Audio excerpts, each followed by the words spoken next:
दोस्तों मैं आज एक्सप्लेन करने वाला हूँ the legend my favourite super hero actor Robert Downey junior की 2020 में आई न्यूली मूवी डॉक्टर डूलिटिल की। ये मूवी मुझे काफी पसंद आई और मैं उम्मीद करता हूँ जो थोड़ी बहुत कॉमेडी मूवी में है उसका एहसास आपको दिला पाऊँ। वैसे इस मूवी को बॉक्स ऑफिस पर धूल चाटनी पड़ी क्योंकि 175 मिलियन यूएस डॉलर में बनी इस मूवी ने लगभग 162 मिलियन यूएस डॉलर का कलेक्शन किया और इस मूवी की IMDb रेटिंग भी 5.5 आउट ऑफ 10 है। इस मूवी की फ्लॉप होने के कुछ रीजंस ये भी हैं कि इस मूवी के कुछ सीन्स को रिशूट किया गया और एक सीन है ड्रैगन के अनुस यानी मल द्वार से बेल निकालना और ये भी एक वजह है। वैसे मेरी ओपिनियन है कि मूवी अच्छी है और मुझे तो काफी पसंद आई। खैर मूवी की बात करें तो मूवी में लीड एक्टर हैं Robert Downey Junior as John Dolittle and Tom Holland as Jip, Emma Thompson as Polynesia, Rami Malek as Chee-Chee, John Cena as Yoshi and many others. ये मूवी एक action adventurous type comedy movie है जिसमें एक doctor John Doolittle अपनी जान पर खेलकर अपने जानवर दोस्तों के साथ इंग्लैंड की महारानी की जान बचाने के लिए एक खास जड़ी बूटी लेकर आते हैं। क्या डॉक्टर डूलिटिल महारानी को बचा पाएंगे या नहीं, ये हम आगे देखेंगे। मूवी की शुरुआत में हमें थोड़ी सी कहानी एनिमेशन के थ्रू बताई जाती है जिसमें हमें डॉक्टर डूलिटिल की थोड़ी सी लाइफ जर्नी पता चलती है। इसमें डॉक्टर जॉन डूलिटिल अपनी लाइफ पार्टनर लिली डूलिटिल के साथ सभी जानवरों को सर्कस वगैरह से रेस्क्यू करना और उनका ख्याल रखना यही काम करते थे और इसी वजह से इंग्लैंड की महारानी ने डॉक्टर डूलिटिल को बहुत बड़ा मैनर तोहफे के रूप में दिया ताकि वो सभी जानवरों की देखभाल और उनका इलाज बेझिझक बिना रोक टोक करते रहें। दिन बीतते हैं, साल बीतते हैं, ये सभी खुशी खुशी जीवन बिता रहे होते हैं। पर एक दिन लिली एक ऐसे फल की खोज में जाती है जो हर जहर का तोड़ है। लिली जॉन के बिना ही सफर पर जाती है पर अपने साथ के लिए पोली नाम की मैना को लिली अपने साथ ले जाती है। लिली अकेली इसीलिए जाती है क्योंकि लिली ही नक्शे और उस जगह के बारे में जानती थी। पर इस सफर में लिली की दुखद मौत हो जाती है लेकिन लिली पोली के सहारे अपनी निशानी के तौर पर जॉन को वो रिंग देती है ताकि जॉन समझ जाए। जॉन लिली की मौत से सदमे में आ जाता है और डूलिटिल मैनर के दरवाजों को लोगों के लिए हमेशा हमेशा के लिए बंद कर देता है। अब कहानी आती है प्रेजेंट में जहां हम कुछ शिकारियों को देखते हैं जिनमें अर्नाल्ड स्टविंस अपने दोनों बेटों टॉमी और अर्नाल्ड स्टविंस जूनियर के साथ कुछ बत्तखों का छुपकर शिकार कर रहे होते हैं। बट टॉमी को ये सब पसंद नहीं था बल्कि उसे जानवरों से प्यार था। यह टॉमी का भाई उसके डैड के कहने पर बत्तखों को उड़ाता है। तभी सेम टाइम पर अर्नाल्ड टॉमी से बत्तख को शूट करने के लिए कहता है। टॉमी बंदूक चलाने से हिचकिचाता है पर उसके डैड के कहने पर वो आंखें बंद करके गोली चला देता है लेकिन टॉमी का निशाना चूक जाता है जिससे उसके डैड उस पर नाराज होते हैं। पर यहाँ बत्तख की जगह एक गिलहरी को गोली लग जाती है जो तड़प रही होती है। टॉमी अपने डैड से गिलहरी की मदद के लिए कहता है तो अर्नाल्ड एक चाकू टॉमी के हाथों में थमा देता है और गिलहरी को मारने के लिए कहता है। इतना कहकर अर्नाल्ड अपने दूसरे बेटे के साथ वापस घर की ओर लौट जाता है। यहाँ टॉमी गिलहरी को नहीं मारता। तभी पेड़ की डाल पर बैठी मैना इंसानी भाषा में टॉमी से उसे फॉलो करने को कहती है। टॉमी गिलहरी को एक बॉक्स में रखता है और पोली नामक मैना को फॉलो करने लगता है। पोली टॉमी को डूलिटिल मैनर पर लेकर आती है पर मैनर का दरवाजा बंद था इसीलिए पोली टॉमी को एक शॉर्टकट रास्ता दिखाती है। टॉमी जैसे ही मैनर में घुसता है तो वो देखता है कि चारों तरफ हर तरह के जानवर हैं और मैनर के अंदर की दुनिया बाहर की दुनिया से कितनी खूबसूरत है। कुछ दूर आगे जाने पर टॉमी को एक भालू दिखता है। भालू जैसे जैसे टॉमी की तरफ बढ़ता है टॉमी अपने कदम पीछे लेता है पर ये एक चाल होती है जिसमें टॉमी फंस जाता है। इधर हम डॉक्टर जॉन डूलिटिल को देखते हैं जो कि एक साधु से कम नहीं लग रहे थे क्योंकि उनकी दाढ़ी और सर के बाल बहुत बहुत बड़े हो चुके थे। यहाँ जॉन अपने गोरिल्ला दोस्त चीची के साथ चेस खेल रहा था। तभी पोली आती है और टॉमी के बारे में बताती है पर जॉन कहता है कि उसे कोई भी इंसान यहाँ नहीं चाहिए। इधर हम एक लड़की को देखते हैं जो जाल में फंसे टॉमी से जॉन डूलिटिल कहाँ है पूछती है। ये लड़की अपने आप को लेडी रोज नाम से इंट्रोड्यूस करती है और इसके बाद टॉमी से उसका नाम पूछती है। टॉमी भी लेडी रोज को सब कुछ एक्सप्लेन करता है जिसके बाद रोज टॉमी को जाल से छुड़ाती है। ये दोनों कासल के पास पहुंचते हैं और कासल के दरवाजे को खटखटाते हैं। इधर पोली भी चीची को दरवाजा खोलने के लिए भेजती है। चीची जाने से हिचकिचाता है क्योंकि वो बाहरी इंसानों से डरता है और थोड़ा सेंसिटिव भी है। जैसे ही चीची दरवाजा खोलता है चीची इन दोनों को देखकर बहुत चिल्लाता है और टॉमी भी गोरिल्ला को देखकर चिल्लाता है पर चीची इतना डर जाता है कि वो तो बेहोश ही हो जाता है। रोज गोरिल्ला से नहीं डरती है क्योंकि उसे पता था कि यहाँ जानवर ही ज्यादातर काम करते हैं। अब रोज की बात करें तो रोज यहाँ इसीलिए आती है क्योंकि क्वीन ने ही उसे यहाँ भेजा होता है। खैर यहाँ रोज कैसल के अंदर चली जाती है। टॉमी भी गोरिल्ला को घायल गिलहरी दिखाता है जिसके बाद चीची टॉमी को कैसल के अंदर एंटर कर लेता है। यह रोज जॉन के पास पहुंचती है और क्वीन विक्टोरिया का पैगाम देती है और कहती है कि क्वीन ने आपको बकिंगहम पैलेस में जल्द से जल्द बुलाया है क्योंकि वो मर रही हैं और बहुत ज्यादा बीमार हैं। पर जॉन को इस बात से फर्क नहीं पड़ता क्योंकि जब से लिली की मौत हुई है वो यहाँ से बाहर नहीं गया और ना ही उसने किसी इंसान से हमदर्दी की है। तभी एक खिड़की से टॉमी एंट्री मारता है और जॉन को गिलहरी दिखाता है। जॉन पूछता है कि ये घायल कैसे हुई, तो टॉमी बताता है कि गलती से उसने ही गिलहरी को गोली मार दी।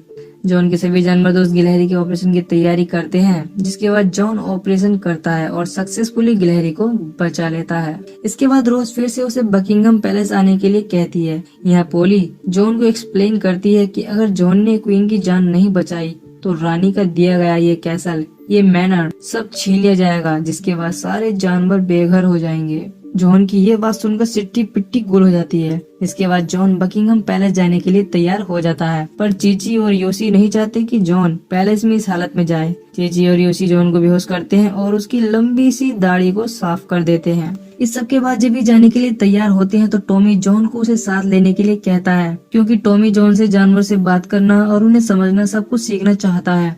पर जॉन कहता है पहली फुर्सत में फुटो यहाँ से। टॉमी मुंह लटकाते हुए बाहर निकलता है, पर टॉमी इतनी आसानी से कहाँ मानने वाला था। टॉमी अपना प्लान बदलता है और शाही घराने से आई सवारी के पीछे एक बॉक्स में छुप जाता है। यहाँ जॉन अपने छोटे दोस्त जो कि सूखी लकड़ी की तरह था उसे भी अपने साथ लेता है और लिली की रिंग को भी अपने गले में डाल लेता है। इसके बाद ये सब बकिंगहम पैलेस की ओर बढ़ते हैं। इधर पैलेस में डॉक्टर ब्लेयर मडफ्लाई क्वीन के कमरे की जांच कर रहे होते हैं और उनके इलाज के लिए अलग अलग उपाय का उपयोग कर रहे होते हैं।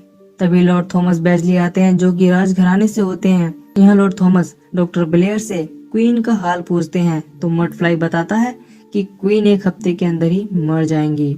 यहाँ हमें ये भी पता चलता है कि क्वीन को लॉर्ड थॉमस मारना चाहता है क्योंकि उनके बाद वो यहाँ का किंग बनेगा और इस काम में लॉर्ड थॉमस का साथ देता है मडफ्लाई।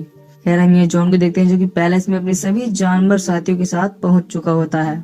जॉन अपने साथियों के साथ क्वीन के कमरे में आता है। जॉन कमरे में आते ही जिप से क्वीन को क्या बीमारी है चेक करने के लिए कहता है। जिप क्वीन को लिख करता है और जॉन को बताता है कि क्वीन को नाइट सेड नामक फूल उनके खाने में मिलाकर किसी ने दिया जिससे क्वीन बीमार हुई और इसीलिए अगर क्वीन को सूर्य ग्रहण से पहले ईडन ट्री का फल नहीं दिया गया तो क्वीन नहीं बच पाएंगी। जॉन को डॉक्टर ब्लेयर और लॉर्ड थॉमस को देखकर ही उन पर शक हो जाता है, जिस वजह से जॉन अपने सबसे छोटे साथी को एक पेंटिंग पर चुपके से छोड़ देता है ताकि उसे पता चल सके कि क्वीन को जहरीला फूल देने वाला व्यक्ति कौन है। खैर जॉन अब क्वीन को बचाने के लिए खतरनाक सफर पर जाने के लिए तैयार था, पर डॉक्टर ब्लेयर ऑब्जेक्शन उठाता है और कहता है कि ऐसा कोई फूल नहीं होता और न ही कोई ईडन ट्री है। पर जॉन को यकीन था क्योंकि सबसे पहले लिली ही उस फूल की खोज में गई थी और लिली को वो फूल मिला भी था। इसीलिए जॉन इस सफर पर जाने के लिए रेडी होता है। तभी क्वीन के सिपाहियों को टॉमी शाही सवारी के पीछे से मिलता है, जिससे उन्हें लगता है कि टॉमी घुसपैठिया है, पर जॉन उसे बचाने के लिए उसे अपना स्टूडेंट बताता है। जाने से पहले जॉन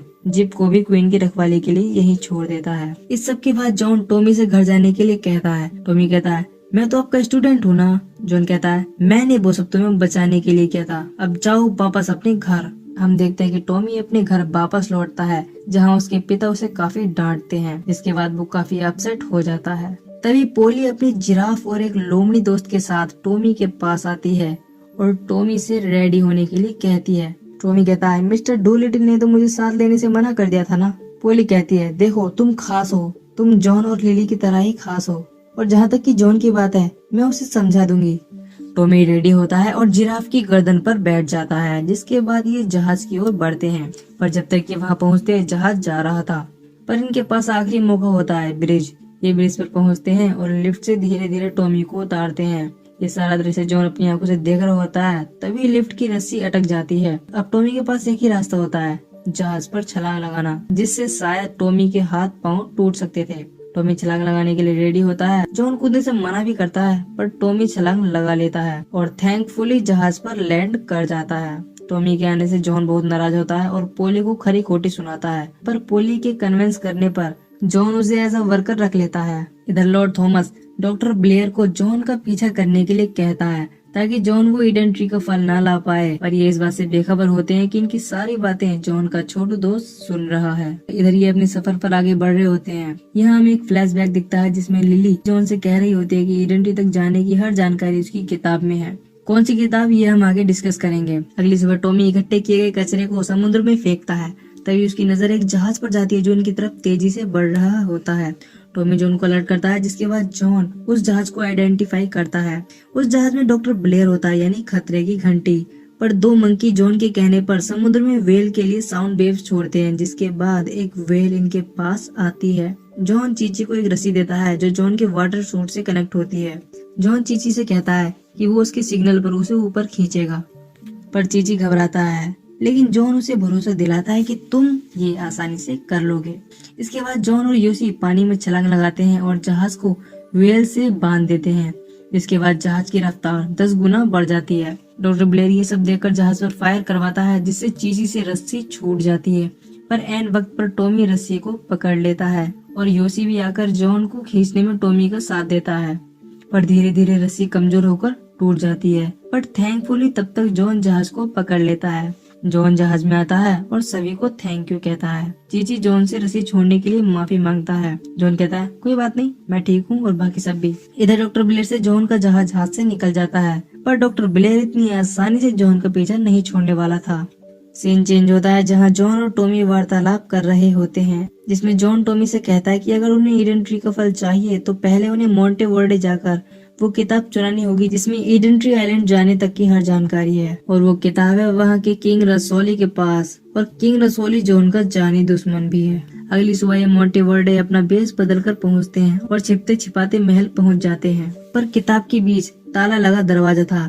यहाँ जॉन की जान पहचान का एक ड्रैगन फ्लाई होता है जिसका नाम जेम्स होता है। जेम्स चींटियों से ताला तोड़ने की बात रखता है, तो चींटियों को सरदार फायदे के बारे में पूछता है। तो जॉन चींटियों को चीनी के 2 पीस देता है और बाकी 2 काम करने के बाद देने का वादा करता है। चींटियां अपना काम करती हैं और लॉक तोड़ देती हैं, पर एक मुसीबत और थी, सलाखें।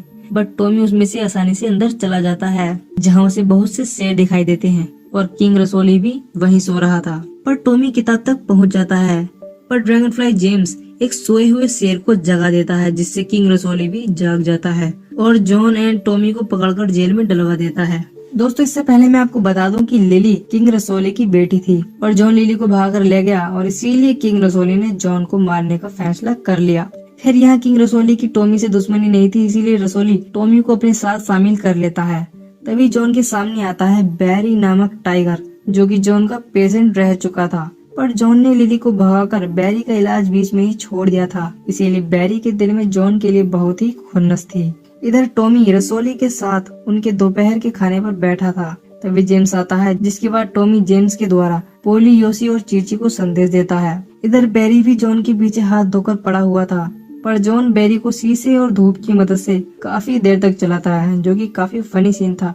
पर जॉन की चाल ज्यादा देर तक नहीं चलती है। बैरी जॉन को मारने ही वाला होता है, तभी पोली बैरी को डिस्ट्रैक्ट करती है, पर बैरी पोली को घायल कर देता है। बैरी जॉन पर हमला करने ही वाला होता है, तभी चीची आकर बैरी के मेन पार्ट पर पूरी ताकत से मारता है, जिससे बैरी वहीं ढेर हो जाता है और ये सब बच जाते हैं। दूसरी तरफ योसी भी महल के हथियार घर में ब्लास्ट कर देता है, जिससे पूरा महल हिल जाता है और सभी लोगों में भगदड़ मच जाती है। टॉमी भी इस बात का फायदा उठाता है और बुक को लेकर डॉग पर पहुंचता है, बट यहाँ ये सब डॉक्टर ब्लेयर की पकड़ में होते हैं। डॉक्टर ब्लेयर टॉमी से बुक लेता है और इनके जहाज को तबाह करके चला जाता है। जॉन जहाज के तबाह हो जाने से बहुत ज्यादा उदास हो जाता है और टॉमी से लिली के बारे में अपना दुख शेयर करता है और बताता है कि अगर उस दिन लिली के साथ मैं भी जाता तो शायद लिली आज जिंदा होती। मुझे लिली को अकेला नहीं जाने देना चाहिए था। ये सब रसोली सुन रहा होता है। रसोली ये सुनकर भावुक हो जाता है और जॉन से कहता है, मैं तुम्हें मारना तो चाहता हूँ, पर क्या करूँ, मेरी बेटी लिली तुमसे बहुत प्यार करती थी। रसोली इन्हें छोड़ देता है और अपनी तरफ से इनके आगे के सफर के लिए एक जहाज देता है। पर इनके सामने एक मुसीबत थी। इनके पास लिली की किताब नहीं थी जिसमें ईडन ट्री आइलैंड जाने का रास्ता है, पर जॉन के पास सोल्यूशन था, वेल्स। जॉन वेल की मदद से डॉक्टर ब्लेयर के जहाज का पीछा करता है और ईडन ट्री आइलैंड पहुंच जाता है। इधर क्वीन विक्टोरिया की हालत बहुत बिगड़ चुकी थी और उनके पास ज्यादा वक्त नहीं था। अगले सीन में हम जॉन एंड कंपनी को उस गुफा के अंदर देखते हैं जिसमें ईडन ट्री होता है, पर ईडन ट्री की रक्षा कर रही होती है ड्रैगन। यहाँ डॉक्टर ब्लेयर आता है और उस ड्रैगन को जगा देता है, जिसके बाद ड्रैगन डॉक्टर ब्लेयर और सभी सिपाहियों को ढेर कर देता है और जॉन को अपनी पूंछ से पकड़ लेता है। यहाँ हमें पता चलता है कि ये ड्रैगन बीमार है और जल्द ही मरने वाली है, इसीलिए जॉन ड्रैगन की मदद करने के लिए सोचता है।